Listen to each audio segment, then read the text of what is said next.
to my channel, you've probably seen that I've just the beginning of this playthrough I've spent talking all about the Champions League and about how intrigued I am by the Champions League and how things are going in the world of football right now. Well, it's not the only sport that I'm intrigued by right now. There's the big three that are catching my eye right now: football, UFC, mixed martial arts, and Formula 1. Because pro wrestling right now, to be quite frank, if you're not watching AEW already, you should. If you're watching the WWE and you're watching this thinking, why am I watching this? Then life's too short. Stop. Because it will continue to insult your intelligence. But I'm in too good a mood. I've just been ranting and raving about how much I am happy about this year's Champions League. And I'm now going to talk about how happy I kind of am about Formula 1, but also the things that I am not so happy about in Formula 1. So before we get talking about all the rumours and the speculation, drivers, transfers, all the like, we are currently in the build-up to the second Grand Prix of the season. Second Grand Prix. We are going to be doing the Red Bull Ring for the second time, renamed the Styrian Grand Prix for variety's sake, I suppose. Plus, I mean, they are in the Styrian area of Germany, so, you know, it's a clever name. It's so clever. But yeah, we had the first race.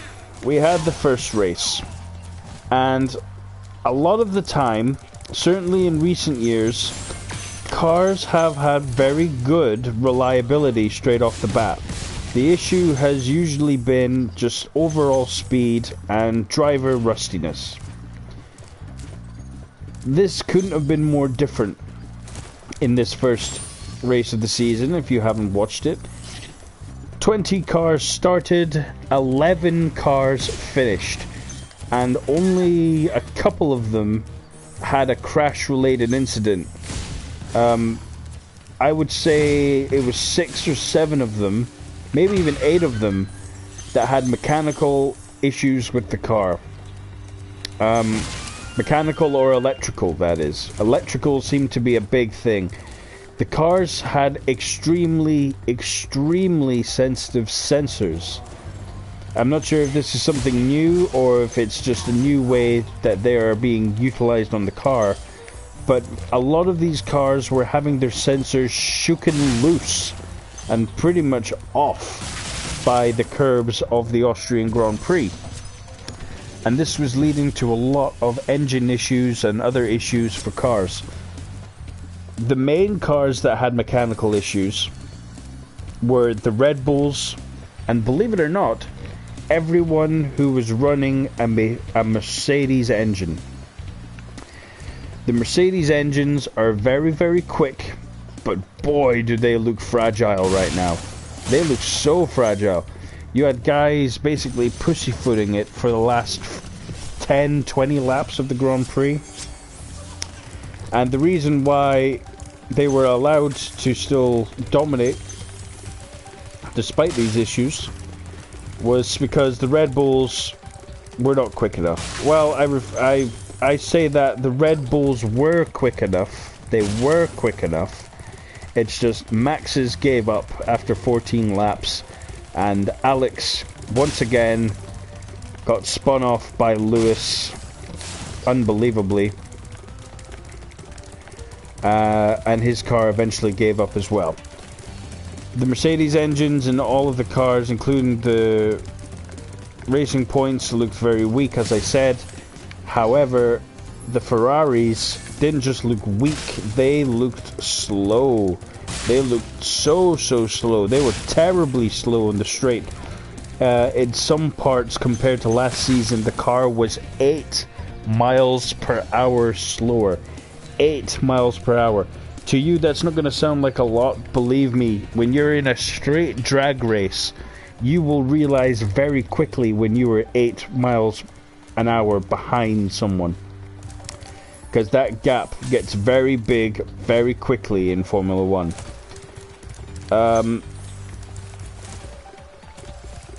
Yes, the Ferraris were pathetic. Charles Leclerc somehow, after all these retirements, all these issues, even a penalty for Lewis, was able to get the Ferrari second, which I think is a testimony to how fabulous a driver Charles Leclerc is.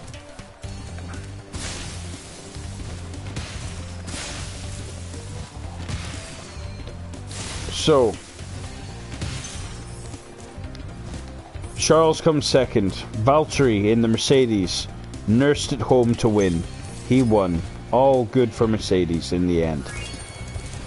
Penalty for Lewis means that he came fourth, and getting an incredible third place, his first ever podium, was Lando Norris in the McLaren. Bravo, Lando.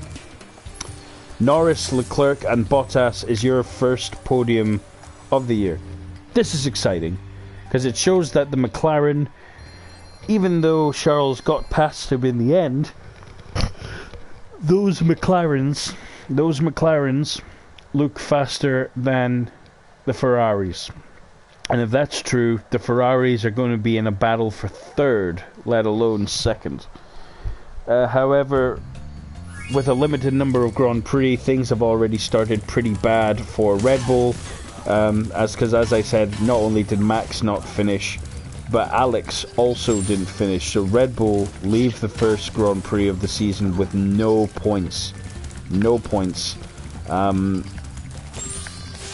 It was a pretty, it was pretty dire for a lot of people out there. But as a race, it was suspenseful because it really had you till the end. The whole Lewis-Lando thing, the Lewis-Albon stuff, the fact that the Mercedes were having the issue and that they could have cut out at any time. It was all very intriguing. Led to a great race. And that's where we currently stand in Formula 1. They're in the middle of free practice 2 at the moment, as this is Friday. And then we have, of course, qualifying tomorrow and the full race on Sunday, and that's the second race of the Grand Prix. And as it stands, Max Verstappen is currently the fastest man of P2. Currently 0.4 seconds ahead of Valtteri Bottas. So, we'll talk about the driver's market now. Everyone knows the big news. The big news that sent a huge chain reaction down the grid. That Vettel was leaving Ferrari. Or to put it in a nicer way, Ferrari had decided they didn't want Seb anymore and were not wanting to renew his contract. So they decided to sign Carlos Sainz. So amazing news for Carlos Sainz. He's getting to race in the Ferrari. Second time I've seen a Spanish guy driving in a Ferrari. First one was Fernando Alonso. I hope this means podiums and potential race wins for a guy who has never really been hallmarked as the future of the sport until last season. Until people went, wow, you know what, this guy's actually very young and he's actually very fast. We've just been so caught up with the brilliance of Max Verstappen and then Charles Leclerc that we've completely overlooked Carlos. But Ferrari hadn't, and Ferrari have signed him to be the number 2 driver to Charles Leclerc. Next season, at least. After this, still no news on where Vettel might be wanting to go or where he will go. But sent off a major chain reaction. Obviously, Sainz filling his spot is leaving McLaren to go to Ferrari. So McLaren needed a second driver. They got one, and his name is Daniel Ricciardo. Daniel Ricciardo, after only 2 seasons by the end of this year, is leaving Renault. He was promised things. He doesn't see those things, and he sees those things in McLaren. which is where he said he maybe should have signed with originally. He has now. The Daniel Ricciardo, that resume is now growing ever more. You know, he's no longer just a Red Bull Toro Rosso driver. He is now a Red Bull, Toro Rosso, Renault and McLaren driver. Daniel Ricciardo has some pedigree to his name. He's gone McLaren. His teammate will be Lando Norris.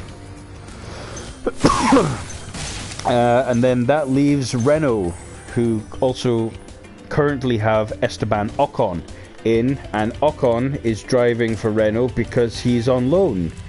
This is a loan spell which was promised to him, which was delayed by last year because Renault managed to sign Daniel and they let go of Nico Hülkenberg, and then in came Esteban Ocon. So Esteban Ocon, right? This is where things get super duper spoosy. Spoosy. Or spicy for those of you who don't know why I say things a certain way. So Renault have 2 open seats. That was until a few days ago when it was confirmed that 2-time Formula 1 World Champion Fernando Alonso is returning to the sport in an announcement which makes everyone very happy. It's going to put many eyes back on Formula 1, because Fernando Alonso, even though if he's not winning, he's still a character and he's still a quick driver, and you know he gets the best out of his cars. Fuck's sake. But yes, you know he gets the best out of his cars.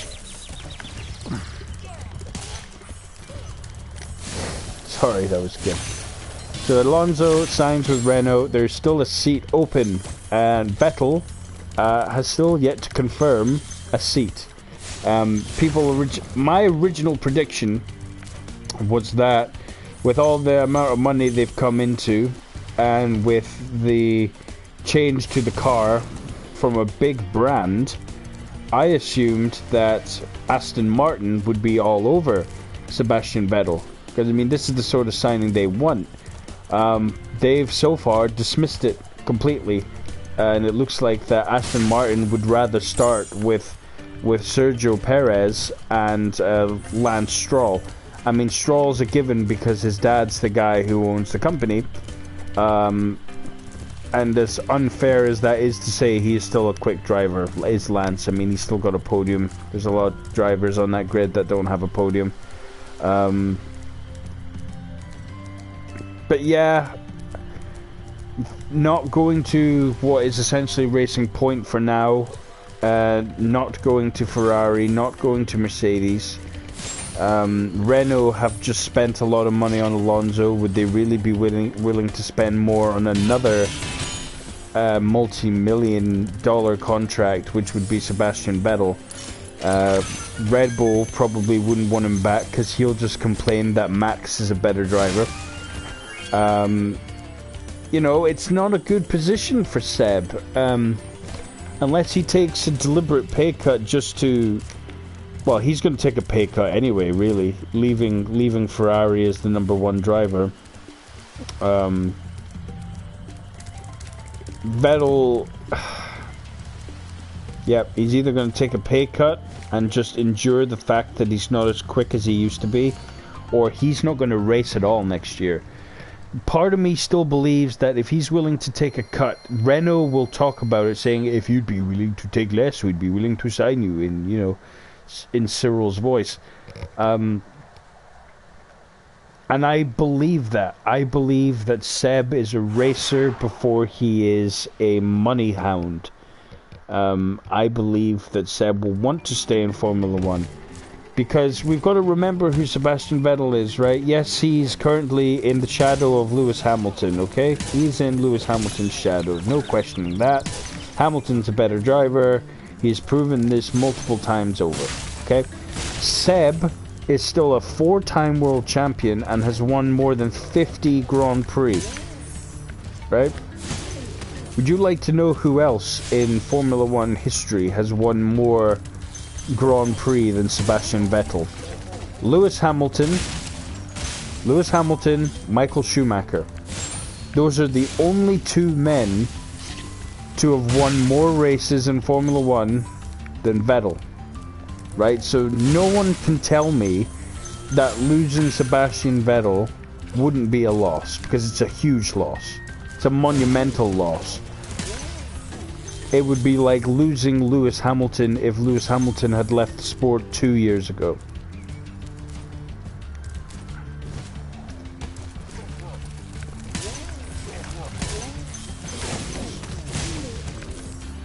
But where will he go? You know, it really is all about Sebastian Vettel. There is a lot of drivers, right, are not signed for 2021. A lot. As far as I'm aware, neither Haas driver is signed for 2021. Kimi's not signed for 2021. Giovinazzi is still technically a Ferrari reserve driver. You know, like Russell is with Mercedes, like Ocon also is with Mercedes. It's, you know,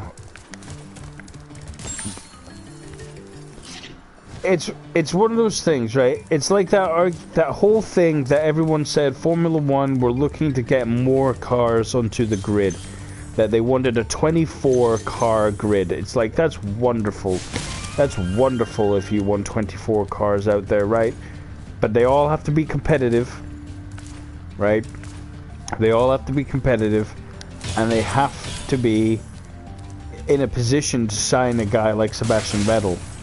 Because, I mean, if they're going to have to create more teams, right? If they are going to create more teams, they've got to use Vettel. This is too early. I'm going to say it till I'm blue in the face. This is too early for us to be saying goodbye to Sebastian Vettel. This is far too early. He's too good. Yes, he's not been great competing, but I mean, if you're a mid-table team, Vettel's still going to change the game for you, right? He's still going to have a different level of expertise, a different perspective on your car, a mentality that's less naive to most drivers of, oh, I'll just go as fast as I can. Vettel knows better. Yes, he's caused issues. Yes, he's not as good as he used to be, but so what? Right? Lewis Hamilton is a very good driver right now. Is he as good as the Lewis Hamilton that drove the McLaren? Absolutely not. Absolutely not. Lewis Hamilton right now, if he was put in with young Lewis in the current Mercedes, the younger Lewis would win almost all the time. I am fairly confident in saying that.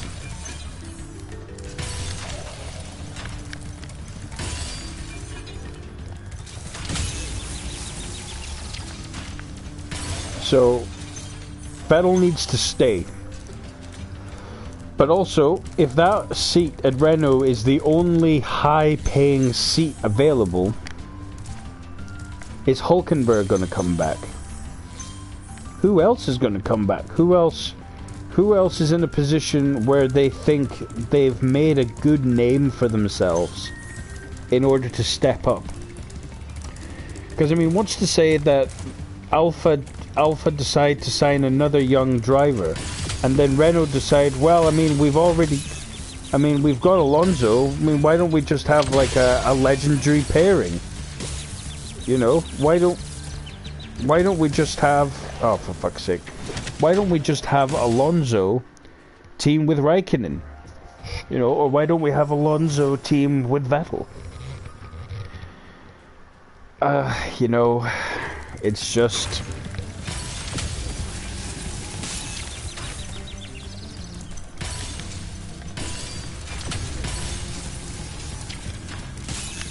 for fuck's sake.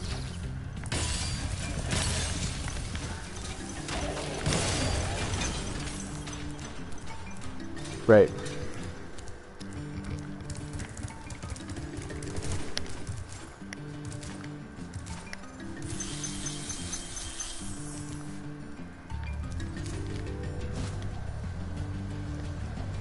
But you can see where I'm coming from, though. Like, Vettel doesn't need to go yet, but yet there is other drivers who do deserve the chance. There's plenty of Formula 2 guys, you know, who are good enough to drive in there. There are plenty of guys who I'm sure would love a second crack in Formula 1. Like, I'm sure they're enjoying life in Formula E, but I know almost for a fact that if Jean-Eric Vergne or Stoffel Van Dorn was offered a good seat in Formula 1, that they would take it. And you know what, Jean-Eric Vergne, you know, now I'm thinking about it, French champion, he's got Renault written all over him, but then they've got Hulkenberg, who might want to come back. Then you've got, as I said, Vettel, still a free agent, and then you've got everyone else who's not signing a contract for 2020. I mean, what happens if we end up losing 4 or 5 different drivers because of the rule change, the regulation change, and these guys, some of them are in their 20s, they're probably just sitting there going, well, I don't need to make a decision yet. And then you've got guys who do need to make this decision right now. You know, there's guys who might deliberately set out for a while in order for these new guys to come in, and then it also might work vice versa. It's just, the driver market has always been, and it will always be, one of the most intriguing parts of a season, because it always is. It's any sport. Transfers, roster changes, it keeps things fresh. It means that there's people out there always with a point to prove, always trying to just distinguish themselves in their own way.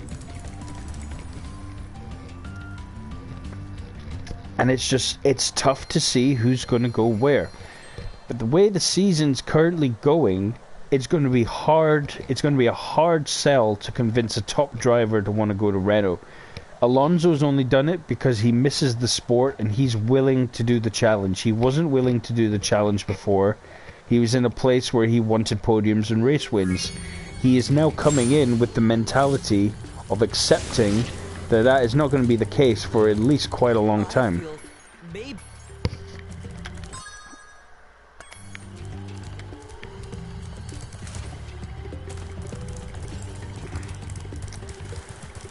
It's just, I